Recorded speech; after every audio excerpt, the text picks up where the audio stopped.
Hello everyone, welcome to Let's Play Legend of Grimrock. Recently I was playing the second part of this game, Legend of Grimrock 2, on my stream, and I was having a lot of fun with it, so I decided why not make a Let's Play series of the first game. So for those of you that never heard about this game, Legend of Grimrock is a old school type dungeon crawler game. You create a party of maximum 4 characters and you progress into a massive multi-level dungeon filled with monsters, secrets, traps and puzzles you have to solve. So let's start a new game. I want to play on hard difficulty and I want to create my own characters. Now there is a option, a old school mode in this game. It basically disables the auto map system, so you have to get a piece of paper and a pencil and basically draw your own map as you progress to the game, but I'm not gonna be using that. So starting off, as you can see, you can create 4 characters. There are 4 races and 3 classes. The classes are very generic, like in any type of RPG game: fighter, mage and rogue.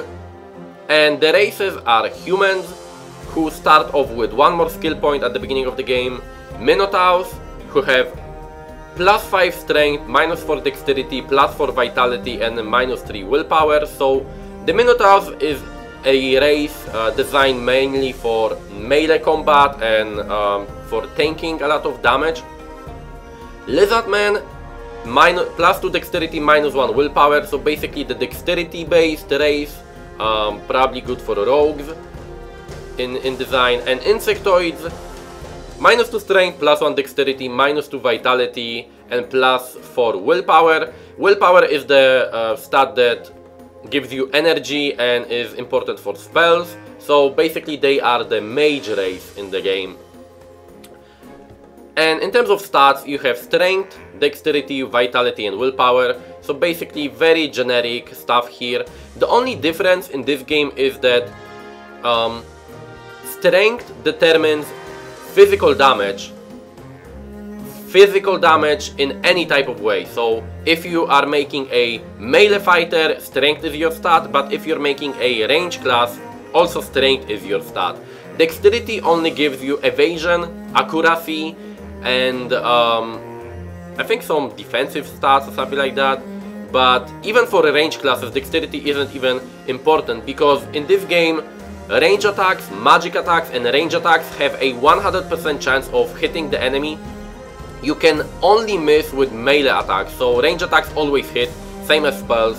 So really dexterity is kind of a niche stat that really isn't that important. Vitality of course gives you more HP, and willpower increases the amount of energy you have. So my first character, I want to make a warrior. Let's call him Manakel, of course, a fighter I mean. Let's put a lot of points in vitality and strength. And now every 2 points of strength, as you can see, increases my attack power by 1 point. So strength isn't that powerful in this game.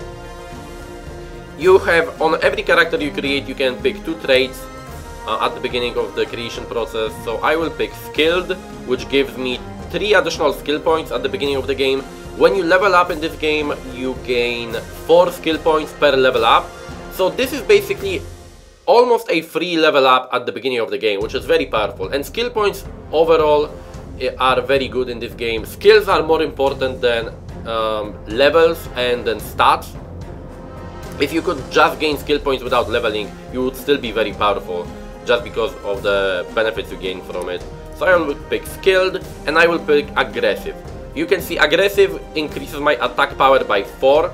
So since every 2 points of strength increase my damage by 1, aggressive is actually the equivalent of 8 points of strength, which is a huge bonus at the beginning of the game. So I will be picking swords and armor on this guy. You can see that there are multiple skill trees for this guy, for a fighter. Athletic is kind of a very useless skill tree if you ask me. It basically gives you some equip load boost and gives you some stats, but it really isn't worth it. Armor increases the proficiency that in which you use armor. Now armor is important later on, because when you start finding light and heavy armor, they have a debuff to your accuracy if you don't have proficiency in using them. So you actually have to level up armor to gain proficiency in using certain pieces of armor sets. And for attack on a fighter, you have the distinction between axes, maces, swords, and unarmed combat. Now, swords are the fastest, except for unarmed combat. Swords are the fastest weapon. They deal the lowest amount of damage, but they are very fast. Axes are a bit faster and deal a bit more damage. And maces are the slowest weapons that deal the most amount of damage. But usually maces have also a debuff, a penalty to accuracy. So axes are basically something between swords and maces, and like I said, swords are the fastest the fastest weapons, and maces are the slowest with a accuracy penalty, but they have a huge amount of damage. Unarmed is actually very powerful in this game. You can make an unarmed character and you will be doing a lot of damage, but I don't want to play like that. I like to use swords and weapons. So this guy is done. I got my stats, I got everything, traits, aggressive. So let's make another character. Let's call him Garok. Let's make him a Minotaur, also a fighter. And on this guy I will pick first the traits. Again, skilled and Headhunter maybe? Yeah, Headhunter. Now Headhunter is a trait that you can pick only on Minotaurs. As you can see, it increases my attack power by +3 for each skull carried. As we progress through the dungeon, we'll be finding skulls. I think there is 5 skulls total in the game, and each one will increase my attack power by 3, so that's 15 attack power. So when we think about how much strength that is, it's 30, the equivalent of 30 points of strength. So that's a huge amount of damage we'll be gaining from this trait only. Now if you are planning to make more than one Minotaur character, you should not pick this trait more than once, because like I said, there are only 5 skulls in the whole game. But if you have only one Minotaur character, it's a very powerful trait. And on this guy I want to be using maces, so let's level up maces. Now I could, instead of skilled, I could pick aggressive and have additional +4 attack power. But as you can see, the dexterity of Minotaurs is very low at the beginning. So he has a huge problem hitting anything, and really, no matter how hard your character hits, if you will be missing 9 out of 10 attacks, it really won't be that great in the game. So I prefer to have less attack power and more accuracy. So let's level him up like this. I think this is gonna be good. Now I could put 2 points in dexterity, but I actually don't need to, since increasing the skill point, the weapon skill gives you additional accuracy when you use that type of weapon. So if I have, for example, 4 points with maces, and I will be using a mace, I will have +4 to my accuracy with this weapon. So if you just level up, you don't need to spend points in dexterity. It's gonna be a bit harder at the beginning of the game, but later on it's gonna be well rounded up. So this character is ready. Now my third character, I will make a rogue, a human rogue. Let's make her Anya, as my girlfriend's name is.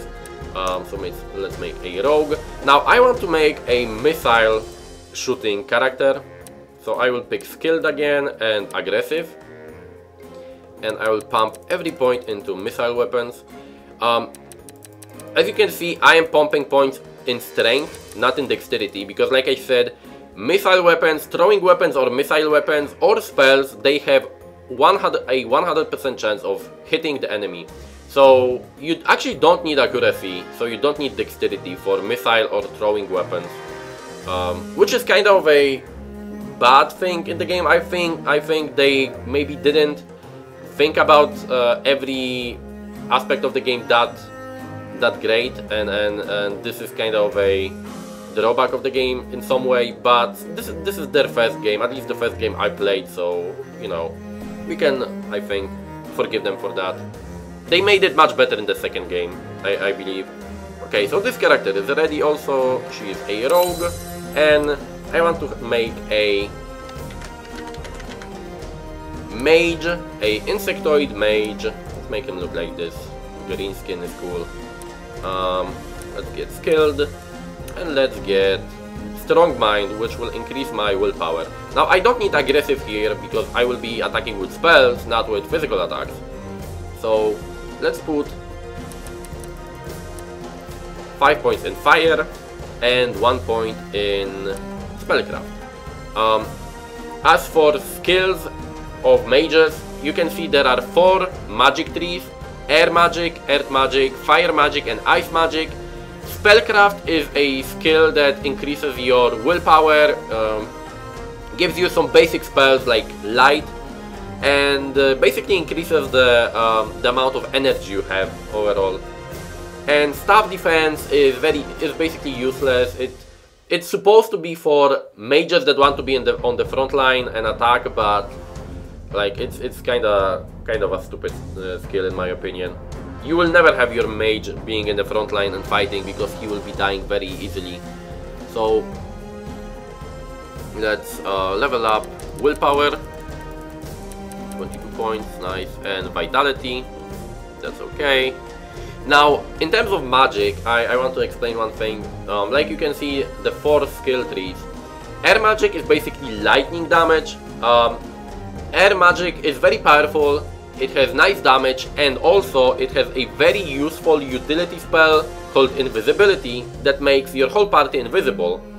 And basically it allows you to sneak up on enemies, backstab them, and do stuff like that. So it's very powerful, very useful. I just don't like to use it that much. Earth magic is associated with poison. It allows you to poison enemies. All of the spells are poison related. The problem is that it's very weak, the damage is very low, it's basically not useful in any way. So I don't recommend leveling earth magic ever, because it's just not worth it. Fire magic is very powerful at the beginning of the game. It's probably one of the most powerful actually. Air magic is probably a bit more powerful, but at the beginning of the game, fire is better in my opinion. Around mid game we will be meeting first enemies that are immune to fire. But overall fire is very good through the whole game. And ice magic has lower damage than air and fire, but it has the benefit of when you cast spells from the ice magic tree, you have a chance to freeze your enemies, which is also very nice. So I will be leveling on this character, fire and ice later on. You always should have, I feel like, at least few points spent in one different magic branch, just for the situations where you find enemies that are immune to the main damage source that you have. So also I didn't explain on the rogue. As you can see, you have missile weapons, throwing weapons, unarmed combat, also dodge, which increases your evasion basically, daggers, and assassination. Assassination is an interesting thing, and it basically gives you special attacks, like doubles your backstab damage and stuff like that. But also in this game you are controlling your characters in a 2x2 formation. So you have 2 characters in the front row and 2 characters in the back row. The back row can attack only with range attacks, not with melee attacks.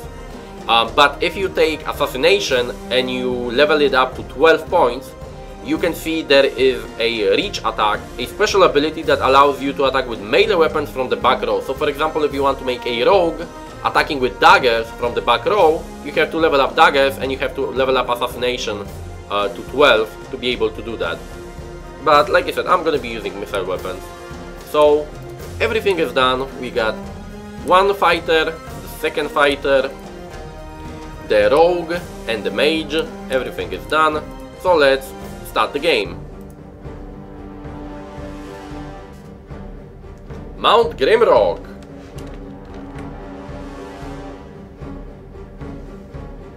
A towering spire looms above the clouds, a weathered rock that has stood tall for ages, longer than the histories of men have been written. It's a desolated place now, only remembered when things need to be discarded and forgotten. An airship struggles to gain altitude as it floats towards the peak.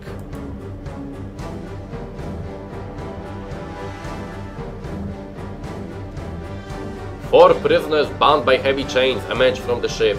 The court accused them of terrible treasonous deeds, but by the grace of the king their crimes shall be forgiven atop Mount Grimrock.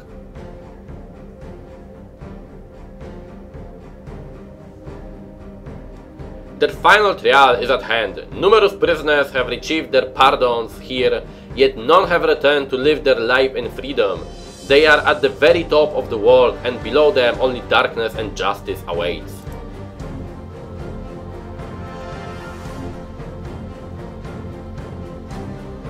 As they are plunged down the open maw at the peak, their crimes are absolved. Everyone before them has perished in the guts of the mountain.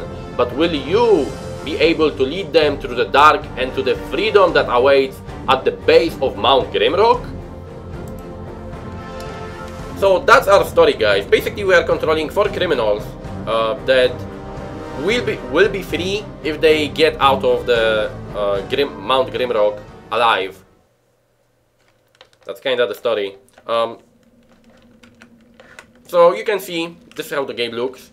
We are controlling 4 characters, 2 in the front row, 2 in the back row. You can exchange spots, so you can switch around things. If, for example, your front row is getting hurt, you can switch them around. You move around the whole team at once. Choose your fate, perish in this cell, or pick up the torch. Oh, I will pick up the torch. You left click to pick up stuff, and you right click on your weapon in hand or your hands to attack. That's basically it. Now, you see this button here? This is a secret door, a switch that opens a secret door. We'll be finding a lot of those in the playthrough. So this is the first secret that we found. Boots, lurker boots. Now I'm checking if there isn't any other items here.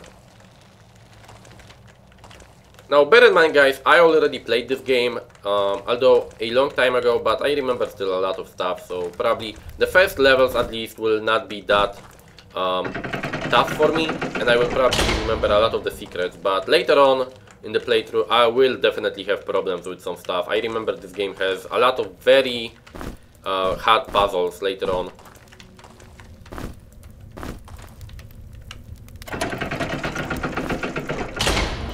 If you're interested why I'm picking up torches, it's because later on you will need some items sometimes to put on pressure plates, or just to light your way through the dungeon, because sometimes it's very dark in this game. This is the first pressure plate. As you can see, we have to put something to make it stay opened for us.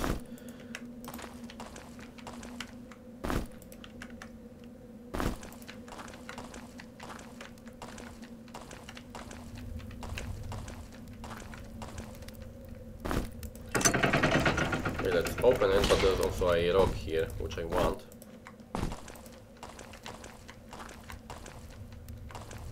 And here we have loose rock. Yes, loose rock. See it.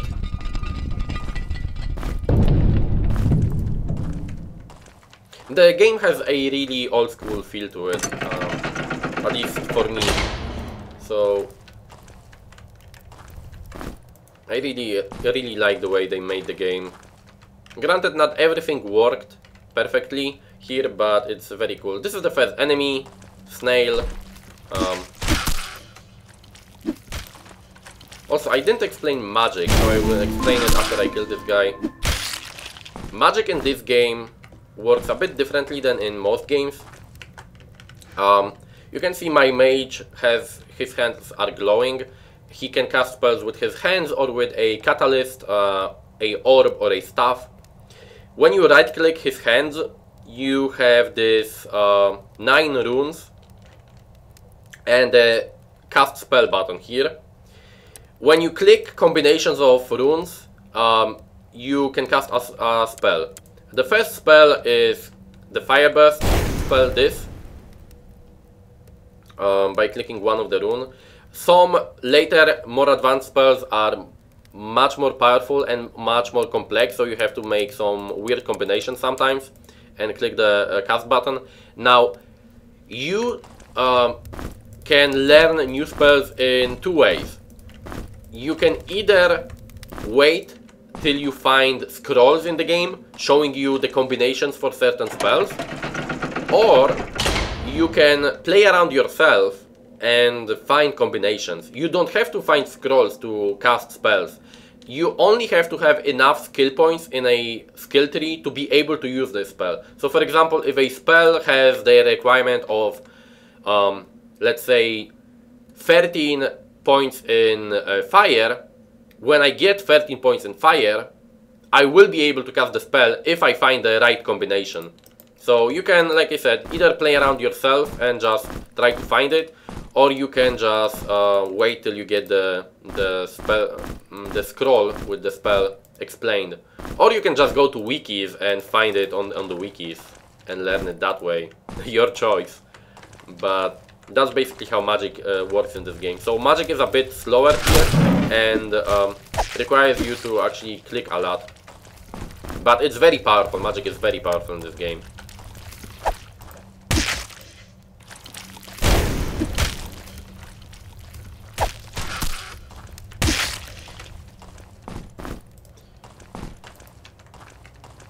Outstrafing enemies in this game is a real a thing that you will be doing a lot, especially on hard difficulty. Strafing and avoiding damage by that way is kinda how the game is designed to work. To close the pit, something needs to fly. So that means we have to throw something.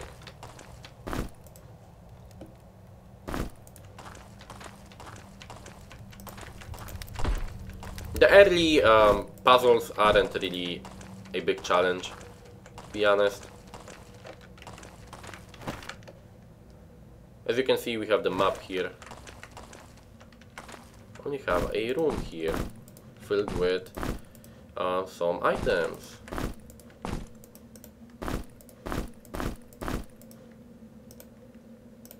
Now, if you are interested in the items that I was picking up, those are food items. There is a hunger system in the game. You can see my characters have the food meter here. All actions you do consume food. The bar turns yellow when you're hungry, but there's no penalty at this stage. If you're starving, the bar turns red and you don't regain health and energy. In this game you regain health and energy by sleeping or just waiting. It regenerates very slowly then. So if your characters are starving, you will not regenerate life. Heal my sight. So this is kind of obvious. We have to find something to put in the eye sockets of this statue here. So let's go here first. And we'll find another type of enemy.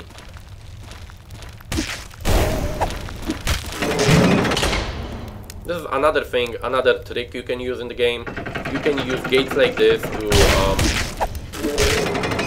prevent enemies of attacking you too much. You just close it when you cannot attack, when your attacks are on cooldown, and you open it again when you can attack,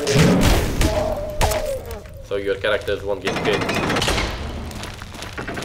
You can see.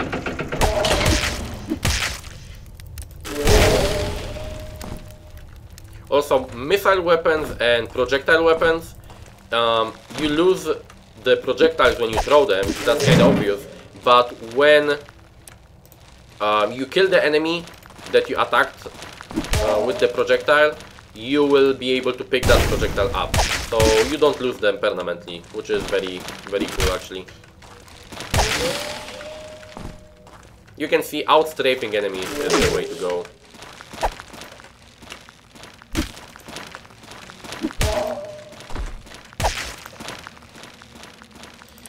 This is basically how you play this game, sadly. It's not actually a bad thing, because it forces you to think where you're moving most of the time.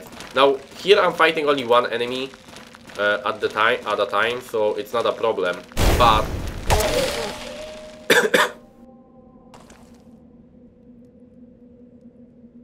had to edit that cough there. Sorry about that, guys.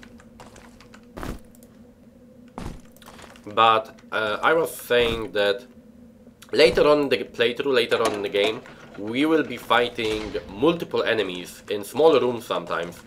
So knowing how to properly strafe to avoid getting hit is actually something you have to learn and do very well to survive. But like I said, strafing isn't really that bad. When you get used to it in the game, it's really not a big problem. So that was another secret that we found there. Also, I didn't mention one thing. You maybe were wondering why I was waiting so long to kill that enemy off and to attack with my mage. It's because in this game, if a character doesn't attack a enemy, so even if I attack an enemy but miss the attack, so not deal damage, I will not gain any experience for that enemy, for killing that enemy. So you actually, even if you have one character very powerful, much more powerful than other characters, you should remember to allow at least every character to attack that enemy at least once to get the full experience for every character. Or sooner or later you will start finding one or multiple of your characters much higher level than the rest. And like I said, levels here are very important, so bear in mind that. This is the first scroll. You can see this shows us how to cast Fire Burst, but we already knew that, so that's not a problem for us. There's nothing more here, so let's go back.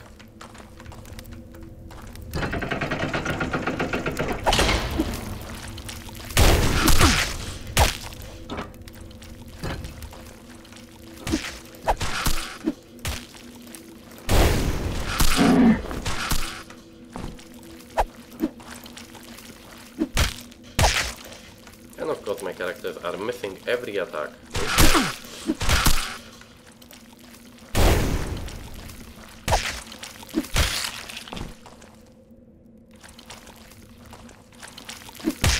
Sorry about that, guys, had to edit another thing out.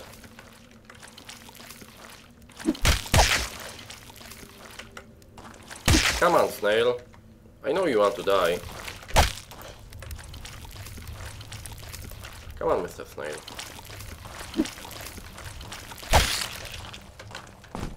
Yay, he gave me some food.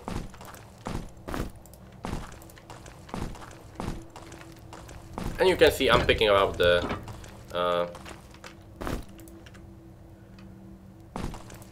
rocks that I used to kill them. So here, what I want to do is put a torch here and pick up the rock. And now we can go and open up the door here. But first I want to save here, because there is a maybe not that powerful but a bit annoying enemy. We will be fighting a lot of the guys similar to this guy later on. But from this guy we'll get the first and only, sadly, reach weapon in this game. So reach weapons are, as the name suggests, weapons that allow you to reach from the second row, from the back row, to hit enemies in melee range. The problem is that, sadly, this is the only weapon of that type in the game, and it really isn't powerful. This spear here, you can see, it's the legendary spear. It has the reach weapon property on it. So it allows you to attack from the back row. Sadly, like I said, it's a mediocre weapon at the beginning of the game, but very soon it will be very weak and not very useful for us. So what do we have here? Doors of iron. Great reward can be found behind these doors. To gain access, look carefully for small details and use your wits. So we need to find some kind of secret. I already see one button here and another here. And that's it, I think. Yep, door is opened. And we found a wand for our mage. What does it say? The magic staff is a powerful weapon when wielded by a potent mage. Okay, so we know already that. And I also don't need this, since I already know that also. Here we have a scroll explaining this crystal. Crystal of life. Touch to regain health and restore life. So, first of all, you get you autosave your game by touching them. Second of all, they heal you. And they are very useful actually, because later on in the game we'll be finding enemies that have poison or disease. I think disease also is in this game. So they will be there will be enemies soon that will be able to poison us. And if you go back to the Crystal of Life and use the Crystal of Life, you will be cured of all poison and all disease, and your health will be back to full. So it's very useful to remember where the crystal is and go back to it from time to time if you don't want to spend too much time just resting. Okay, so we leveled up on a few characters. Let's get the rock here, another item, a helm now. We got a helm.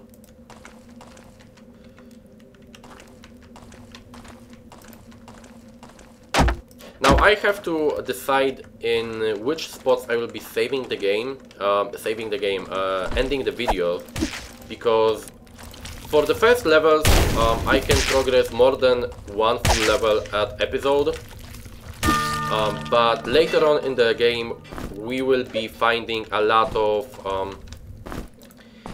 levels that are very long and very complex, and I'm pretty sure I will not be able to record one whole level playthrough in one episode, because probably it will take me more than 2 or 3 hours to progress to one level later on when we'll reach like level 8 or 10. So I will have to decide how I want to divide that, but for now let's level up a bit more here. Okay, let's progress.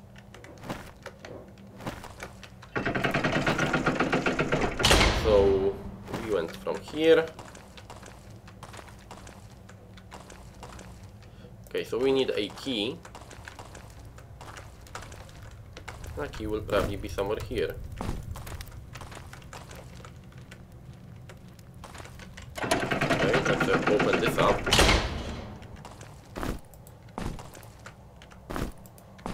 Another dagger, some pants, some food. Oh, this guy doesn't have any more room. I could give it to this guy, but he already has similar pants, so I don't really need it.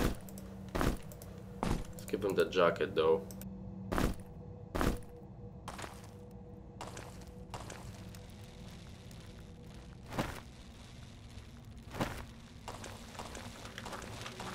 Okay, and here I remember this room. This room is the first room where we'll find those small little fuckers. They can throw a projectile at us that can hit the front and the back row, which is kind of a problem actually, because the back row usually doesn't have that much life. So we have to strafe a bit.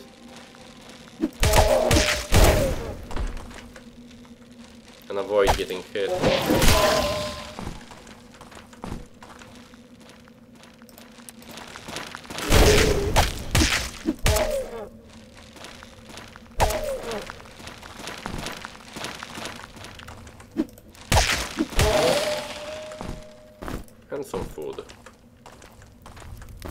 And we got a weapon, so let's drop that, a compass, and the key that we need.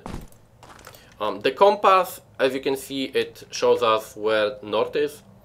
Very simple thing, but if you would be playing with the old school mode that I showed you at the beginning of the video, where you don't have a map, this is something that you will be needing a lot, because without this you can get, even with a piece of paper and drawing everything on yourself, you can easily get lost in the game. So having a compass is actually very useful for the old school mode, for playing in the old school mode. So let's open up this. Shelter left, cells right. You can see this is a different type of secret. When you sometimes find slots for torches without a torch, you can put a torch in and you usually will find some kind of secret. So we found a heavy armor helm, but as you can see, it has a evasion penalty if you don't have heavy armor proficiency, so I will not be using it for now. So let's save the game. Let's kill the enemy.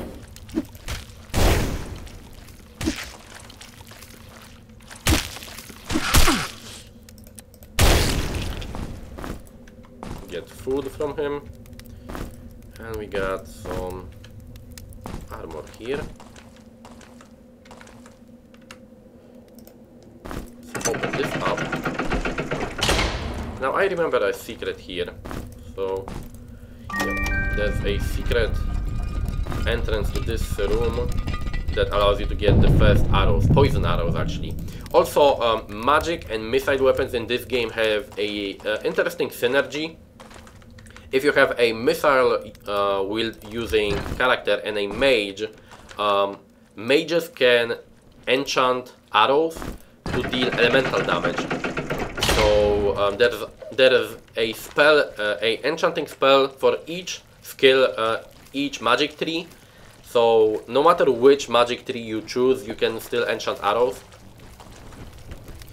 So it's actually very useful.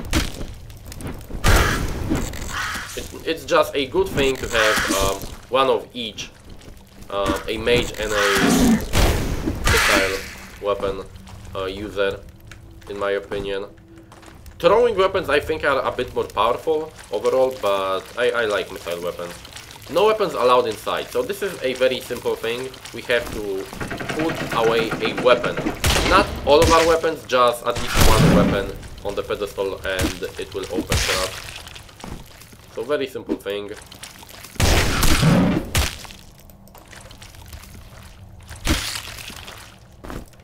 And we got even more food.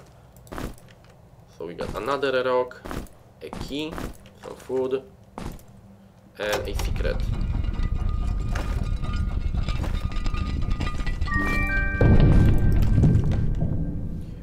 Pointy shoes that increase dexterity, which is very good for the Minotaur actually, because he has low dexterity. And let's equip.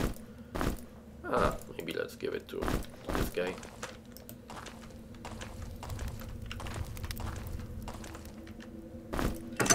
So we can open this gate, but there's another key that we require. So I guess it will be here, right? Now there are two ways we can go here. Enter thy grave. This room here is a trap that isn't really that hard, but it's one of the first traps that we'll encounter, so I'll be going there in a moment. First, let's go to the holding cells. Now this is a simple room.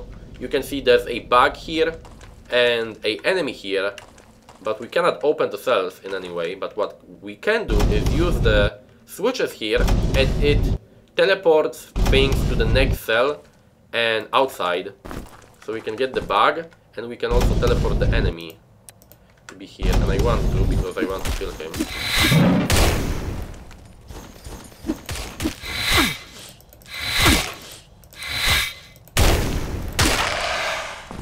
Because I want to get the second shield here.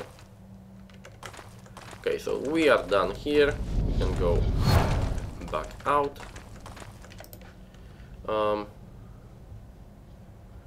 And what do I want here? Okay, I don't want anything here. So, oh, I know what I want. I want to get the items out here. Sacks like this and boxes later on are very useful to keep your items. As you can see, there is not that much room in your inventory. So let's save the game, let's rest a bit. Oh, and this is a plot thing. What is happening? A collective dream? Oh, I know you. I know what you seek. Look for me down below and I might help you.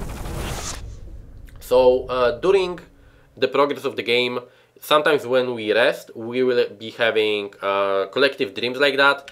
Someone is trying to connect with us and help us get out of the dungeon. I will not spoil the story and the plot for you guys because you will learn sooner or later, but I never trust people that say that they want to help me just because they want to help me, and even in a video game I would not trust people, so...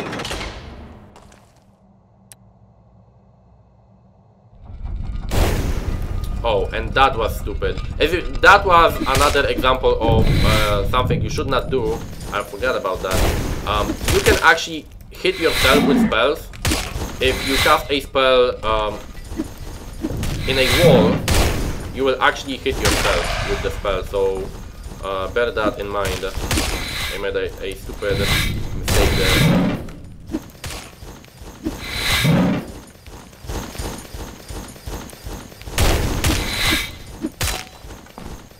Can you like die or something? Finally.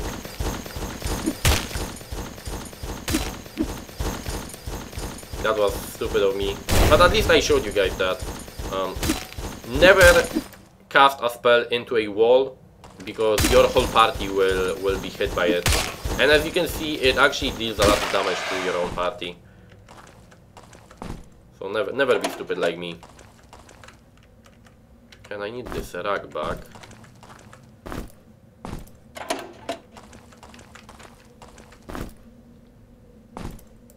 And some kind of amulet. Bone amulet. Okay.